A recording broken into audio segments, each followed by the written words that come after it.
Hey everyone, welcome. Thank you for being here for our November Northeast CPI session. It's kind of hard to believe that it's mid-November, but thanks everyone for making the time.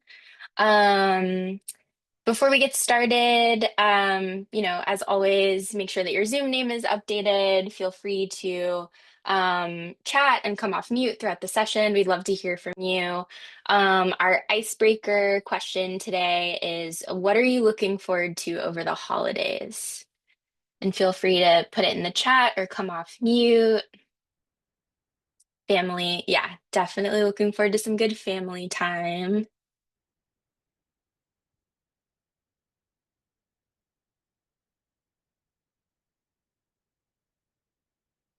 Yeah, definitely some quality time, taking a little bit of a break, time off. Yeah, I think we all need a little bit of a break.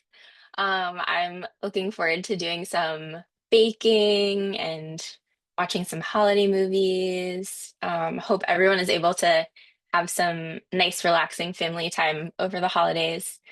So for the session today, we're going to provide some general updates, kind of as we always do. We have some resources from Shasta Community Health Center that we'll be sharing.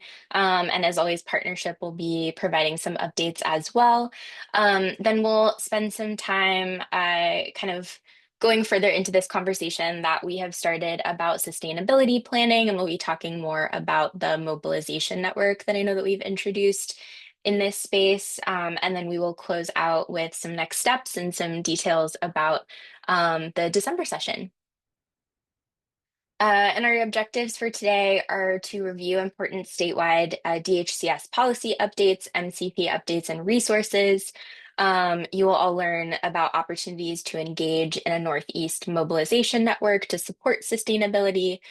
And then you will receive details about upcoming office hours, sessions, and work groups. Okay, so moving into our updates, the first one is an update about a new certification program from the National Institute for Medical Respite Care.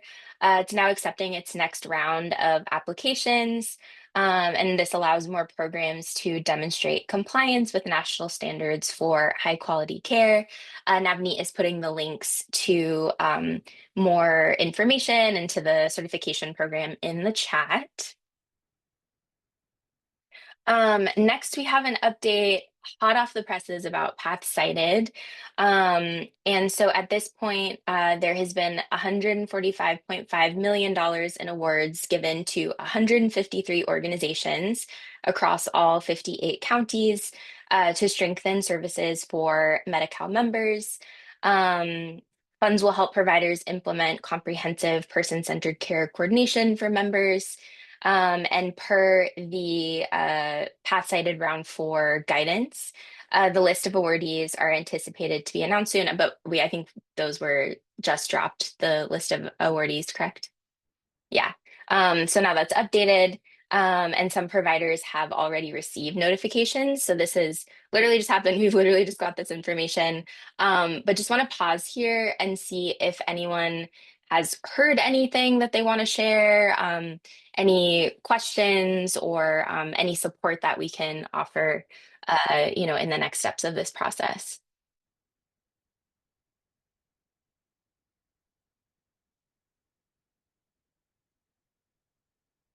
And I think, oh yeah, Navneet dropped the link for the Cited Round 4 awardees in the chat. Um, so you can take a look at that if you're curious.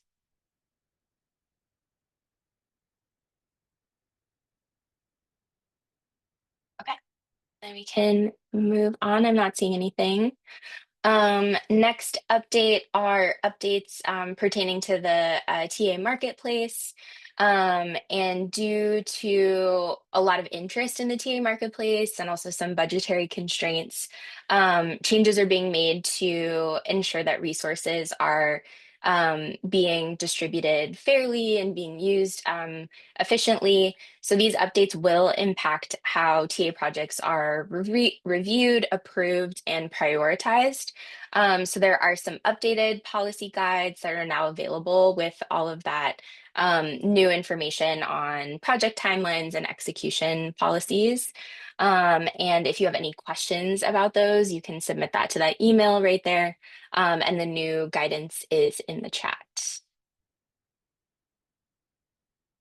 There's also an upcoming webinar that DHCS will be hosting about the TA marketplace, and this is approved for all approved TA recipients, vendors, and organizations that are interested in learning more. And so this webinar will provide clarification about TA marketplace limitations, instructions on submitting a successful project. It'll go over those key policy updates and reminders. Go over some important project timelines, resetting your multi-factor authenticator, and then also talk a bit about the Q&A period. So that session is taking place on December 11th, and the registration link is in the chat. There's also a new behavioral health brochure. This is your guide to Medi-Cal behavioral health services, what's covered and how to get care. Those are available in English and Spanish. And this resource includes an overview of non-specialty mental health services for mild conditions like anxiety and stress, and also covers specialty mental health services for more serious conditions. So the links to those are in the chat. And then again, if you have any questions about that resource or its intended uses, that email that you can direct your questions to is included there. And then we have some new CalAIM resources to share. This includes a CalAIM data exchange framework bootcamp, integrative approaches to perinatal mental health care, and then a strategic partnership and communications toolkit. Those are all available in the PATH on Demand resource library that has now been linked in the chat. So for this resource, Shasta Community Health Center has created some resource lists of property management companies and affordable housing services. Amber, this has been the result of a lot of your great work, so I'll pass it over to you to share a little bit more about these resources. Yeah, so this actually started a few years ago from some work we've done at the continuum of care trying to do landlord engagement. So this list has been compiled by nation's finest folks, county folks, Shasta Community Health Center. I think it's pretty exhaustive. I wouldn't say it's completely exhaustive because, there's always new properties coming up. And sometimes, in the middle of all the work, we're not able to update it as much as we would like. What I really liked about it, though, is it also lists like what credit score and some other kind of details. And it's broad and not just to Shasta County resources, because sometimes you'll be working with individuals from other counties or they'll want to move to other counties. Hopefully we'll be able to, through the continuum of care, find someone who will own this list and, keep it updated on that website.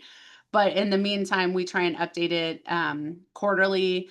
Another thing, if you're in, well, actually not just Shasta County, because they're also in Butte County, if you're connected to Disability Action Center, they also do a weekly housing rentals email. So that's also a good one for you guys to be connected to.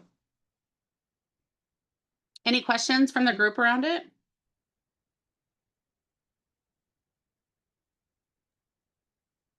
Great, thanks, Amber.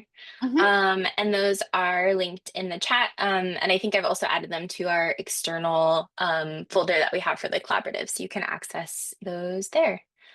All right, so moving into our updates from partnership, and I think Josh is going to be going over the MCP updates.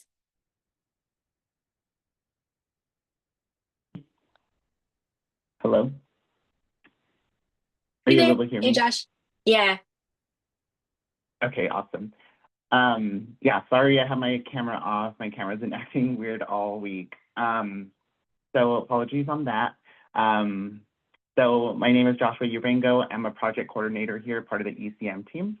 And so I will go ahead and present all of the MCP updates. Next slide, please. All right, so for today's agenda, just at a quick glance, our topics will include an overview of the transitional rent, Medi-Cal renewal resources, and amendment requirements for pay for performance participation, which is also referring to our ECM quality incentive program, so the ECM QIP. And then next slide. Thank you. All right, so for the transitional rent, this will go live 1/1 of 2026. It will be the 15th community support service, and managed care plans are required to offer it. The transitional rent is considered a room and board service approved through the CMS waiver until 2029. Service specifics are outlined in the DHCS policy guide, volume 2, and we have it provided in the direct link for your reference. And then just a couple key points on the transitional rent. So the transitional rent authorization requires a housing support plan and coordination with the county behavioral health agency, because they must agree to take on month 7 months onward. And then also, partnership will cover rental assistance in allowable settings up to 6 months of coverage. And then also for the transitional rent, providers will identify an appropriate setting or unit, ensure the housing unit is habitable, help the member review, understand, and execute the lease agreement, structure rent payment agreement with the landlord, issue timely payments to the housing provider, and then coordinate with the supportive services providers. And then to the next slide, please. All right, so partnership has been meeting with all the county behavioral health agencies to discuss the transitional rent service.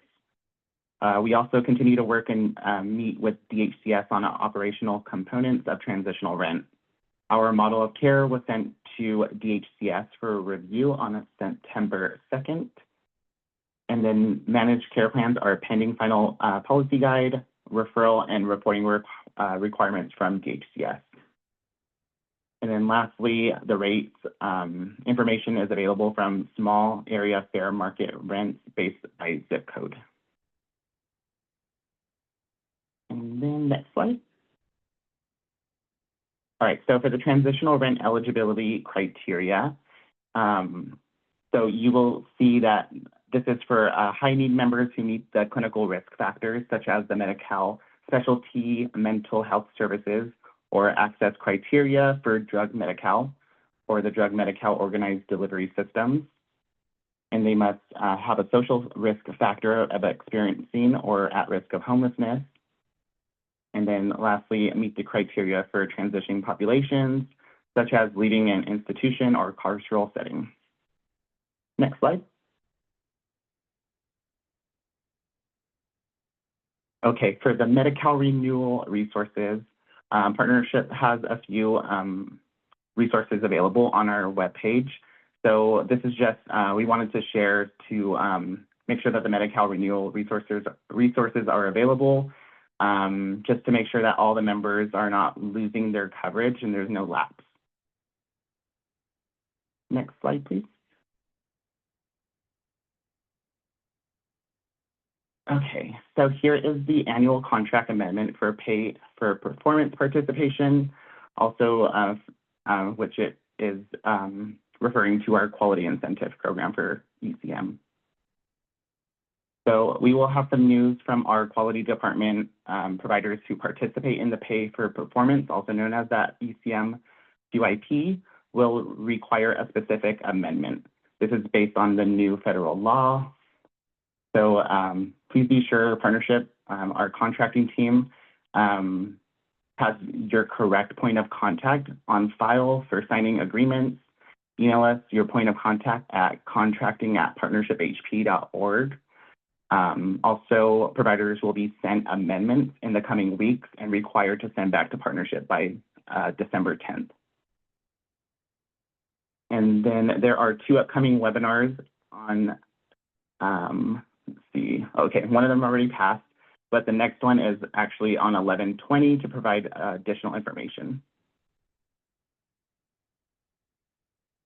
And then that was it. Next slide. And then lastly, just to close it all up, if you have any questions, you can always email us at our ECM inbox or community supports inbox or our claims help desk. And then also, if you want to register for our CalAIM office hours, there is a link in there as well. Thank you. Thanks, Josh. Any questions? The only thing I wanted to share, thank you for all that information, Josh. The contracts haven't gone out yet, is what I learned in the QIP meeting earlier today. So I know they're trying to work out that kink, but just since there's such a tight turnaround, I think that'll be helpful if they go out soon. Yes, thank you for sharing that. I know we're working diligently to try to get that ahead of time. Any other questions for partnership?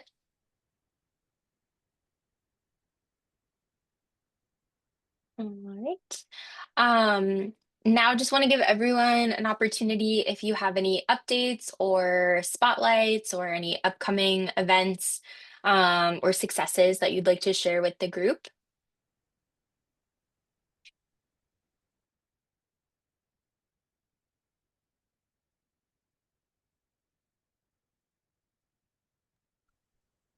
And if not, we can move on into our next section on sustainability planning. And Melissa, I'll pass it over to you.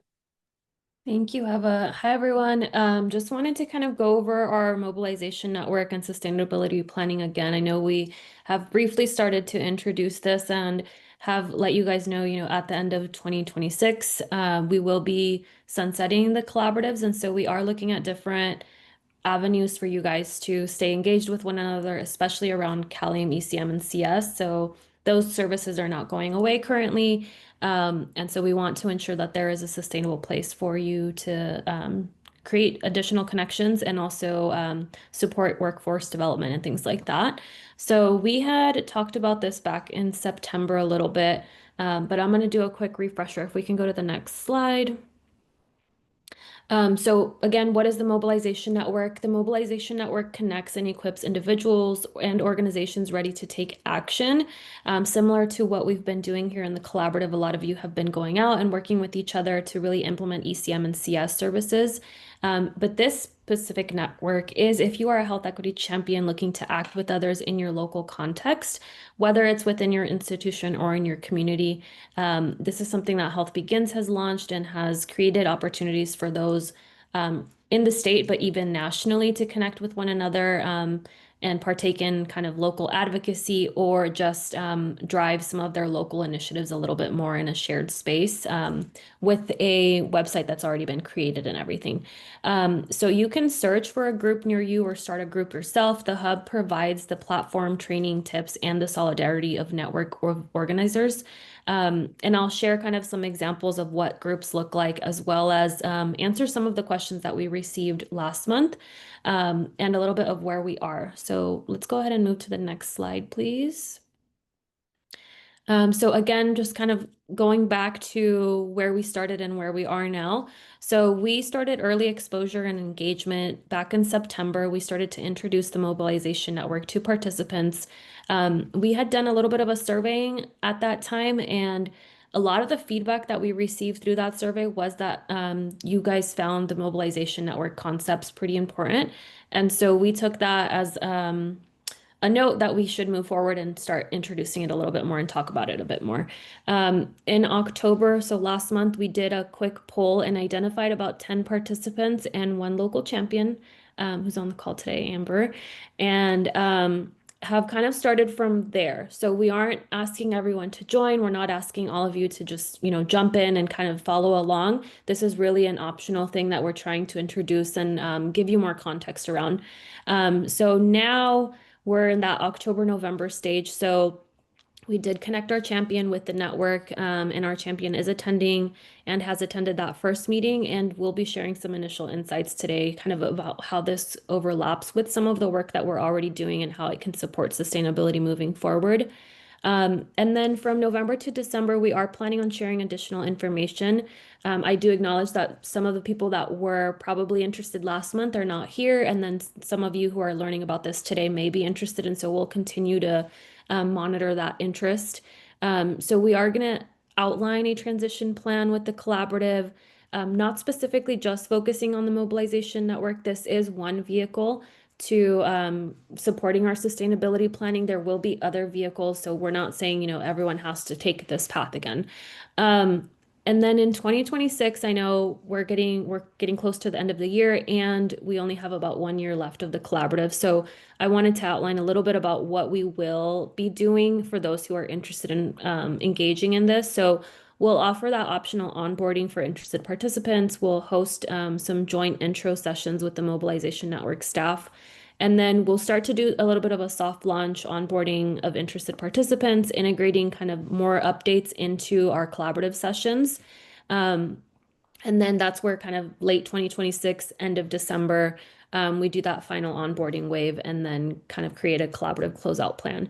So I know it all sounds simple and easy, but I think there will be some required engagement or just, drop-in engagement here and there that we'll ask for from our participants. So let's go ahead and go to the next slide.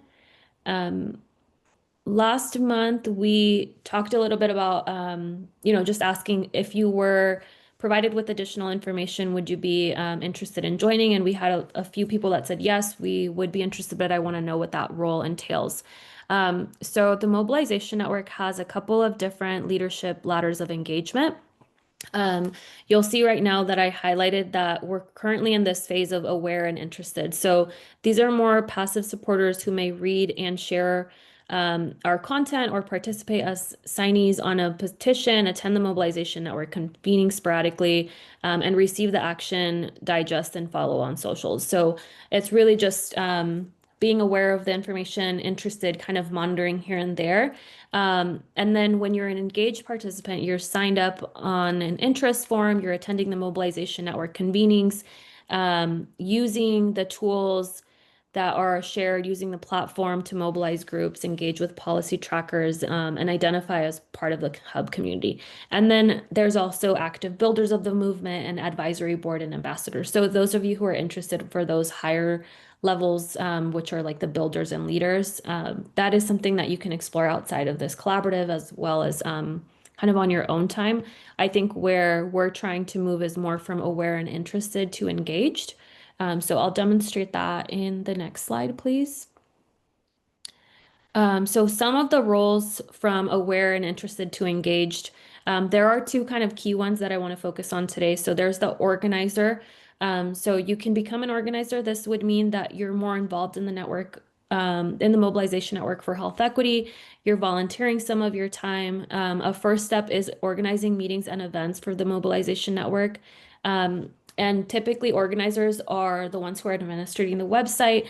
So you're emailing all the members of the group, creating events, posting messages, emailing the Mobilization Network for Health Equity staff members, and then also just managing the communications on that site. So if individuals are listing offensive, comments or things like that, you have the authority to remove those. I know that organizer is probably not the route that a lot of you are wanting to go. It's probably going to be more of that engaged, right? So this is more about joining a group, attending meetings and events for the Mobilization Network. I did want to share that there is already a Mobilization Network group that's called the Monterey Community Collaborative. This is for the Monterey County, and they are here in California, and they're actually focusing on continuing the work around ECM and CS. So there is a link here. If you go ahead and click on it when you get access to the deck, you can actually go directly to this group and just see an example of a group that is still doing ECM and CS. You can see they only have one member right now. So it's not to say you guys have to join this group because this is more regionally focused, right? The option could be that we identify an organizer, and then you as members become engaged and would join a group similar to this one. So you can see here that this one is the mission is to bring together stakeholders such as community-based orgs, et cetera, to protect Medi-Cal transformation efforts and deepen relationships and advocate its values. So very similar to what we're already doing in the collaborative, but here they're already thinking through, how do we maintain the momentum of our collaborative? So let me pause and see if there's questions between the organizer and engaged and then the engagement ladders. And then we'll move on to some other items. I don't have any questions, but I just wanted to share, I really appreciate you breaking down kind of the expectations for each of it. I think, we all want to be involved as much as we can, but you often don't know what does being involved look like. And so you guys, I think, did a great job outlining that for us when that question came up last time. So just more of a comment. Thank you, Amber. So we'll go to the next slide. And see, I'm queuing you up here. So Amber was one of the individuals who was interested in joining the mobilization network pretty early on. So we had talked in September. She had said, I'm interested, I want to learn more. What does this look like? And she is also one of our regional SME partners. And so it was more of a natural conversation that we had. And she recently went to the Mobilization Network meeting last Friday.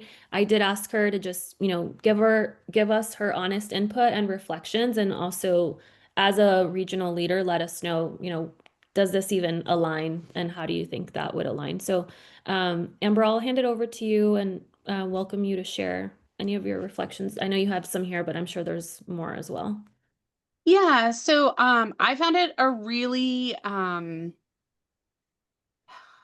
it was a nice fill to my cup on a very busy day, to be honest. So it's a really good opportunity for any individuals who are on the call who are wanting to know how to connect all the big policy things that are happening in the United States right now to actionable items for your program. So for instance, they had some really great hands-on tools of even social media kits of how to talk about the SNAP benefits, um, how to talk about Medicaid changes, the ACA changes. So I know a lot of times we know that these things are going to impact our work, they're going to impact our ECM population, but we maybe don't always know how to talk about it or give tools to our leaders to talk about it. And so I felt like there was some really good universal tools that were shared. And so that would be, if you're thinking about going, is if you really want to know how these policy changes will impact your program and you want to be able to get tools to receive them, I think this would be a great opportunity. There was also a really nice guest speaker who provided examples of what a successful program rollout looked like for health equity in their community. It was not a California community. It was, from another state. However, I think there's always transferable information that comes from these sort of things. So if I was a direct ECM case manager, this probably wouldn't be a group that would make a lot of sense to me. But if I was in a leadership role, definitely in a place where I was trying to make decisions around how financial things might impact my program or looking at policy, I think this could be a really nice opportunity to continue to grow in your practice. Thank you, Amber. Questions? And just one distinction too, because I think there's the mobilization network meeting that you went to, right? So those are held monthly. And then the groups, those are a little bit more unique so that you can make it what you want it to be, right? So whoever let's just say, Amber, you were the organizer or leader, you could decide we're going to talk about more regional, issues or advocacy or just topics that we want to focus on, or we want it to be more around ECM and CS. The mobilization network at a high level is more to connect you to those external resources that you don't have locally. So wanted to kind of make that distinction in case that helps at all. Yeah, thank you. But welcome any questions from the group, anything that might be coming up for you.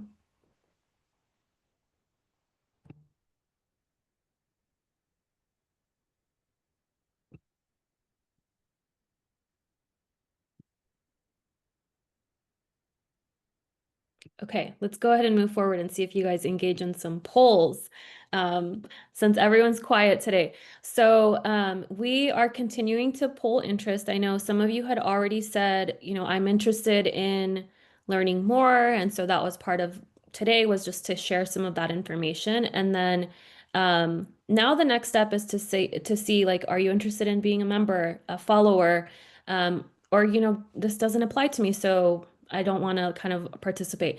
And that's okay too. So we are really trying to assess where we want to dedicate our resources over the next couple of months. And so we'll go into another conversation right now, but I see some of you are kind of clicking NA, you know.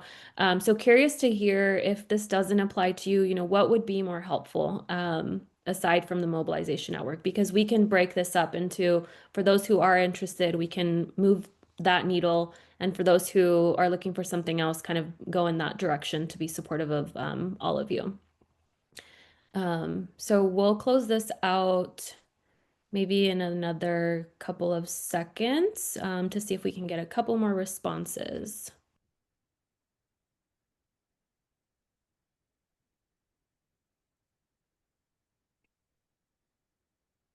Okay, so it looks like, you know, we have a couple people who want to be a member or follower, about half, and then the other half say NA. I don't want to put anyone on the spot, and I also can't see who responded NA, but would love to hear, you know, if this doesn't feel like it applies to you, is there a reason why? And then that way we can kind of explore that a little bit more moving forward.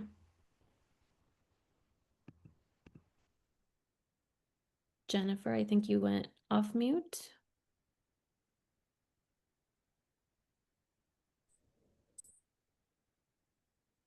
Maybe not.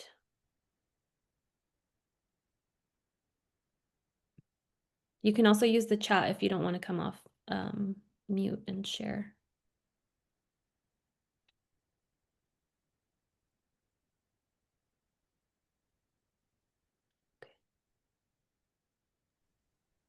I know I put follower, so not an NA, but just to get the conversation going. Just because I have a couple new staff members starting, and so definitely like want to be involved, but no, I can't take like a real like big coordination role in it. So that's why I did follower. Thank you, Amber. Anyone who said member want to volunteer as tribute?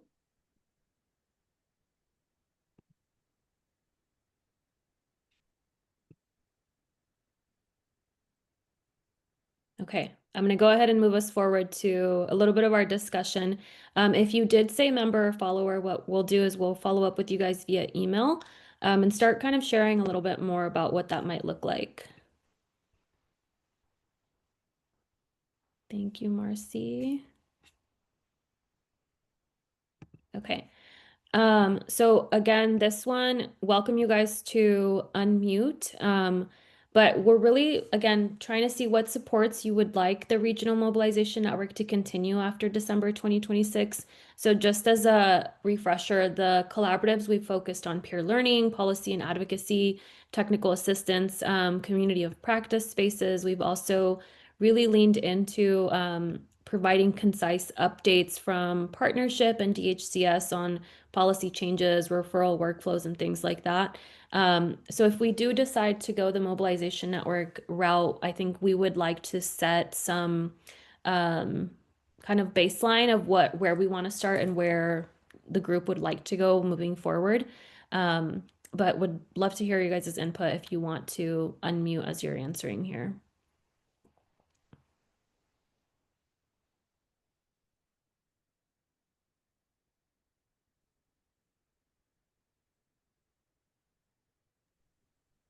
I think policy advocacy is going to be really important as we're moving forward.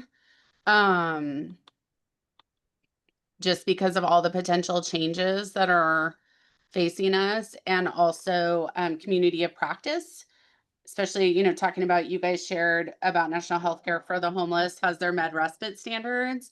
If people in the area are going to be wanting to do that for their program, that's like going to be a great resource for them. Thank you, Amber. Anybody else?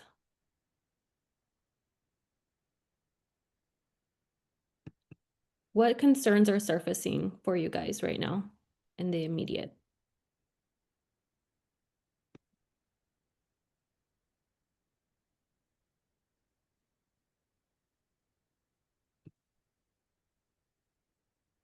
And you guys can use the chat too if you'd like.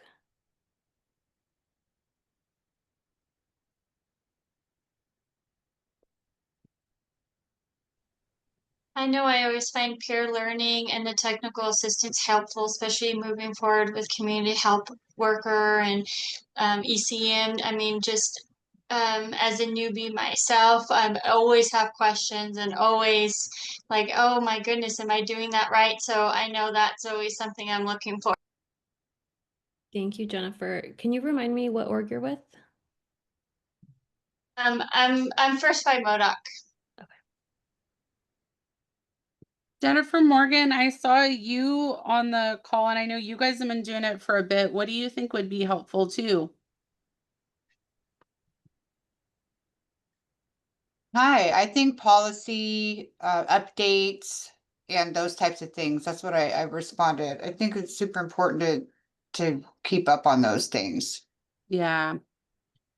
Because you guys have been doing it for a couple years now, so you've got Yeah. like a good handle on the stuff that's like going to pivot us one way or another. Yeah, and peer learning. I think this has just been really great because if we should have the information and learn and be able to share it with other providers because a lot of other providers will contact us sometimes and have questions and things. And so we're able to give them the information. So that's why I want to stay as plugged in as I can with this.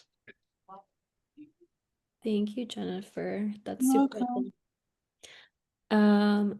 All right, anybody else before I move forward? And we'll leave this open if you are still typing up your responses or anything like that. I'm going to go to the next slide, please. So there is a little bit of a difference here, right? So there's the level of involvement in the mobilization network, which is really general. You can be a follower, a member, etc.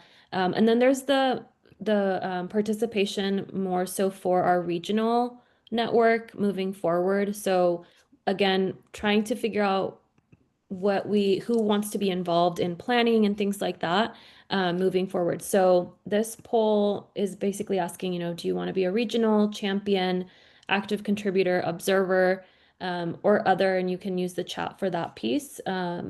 And again, no wrong answer, just trying to assess kind of where the group is at and what momentum we can kind of go off of.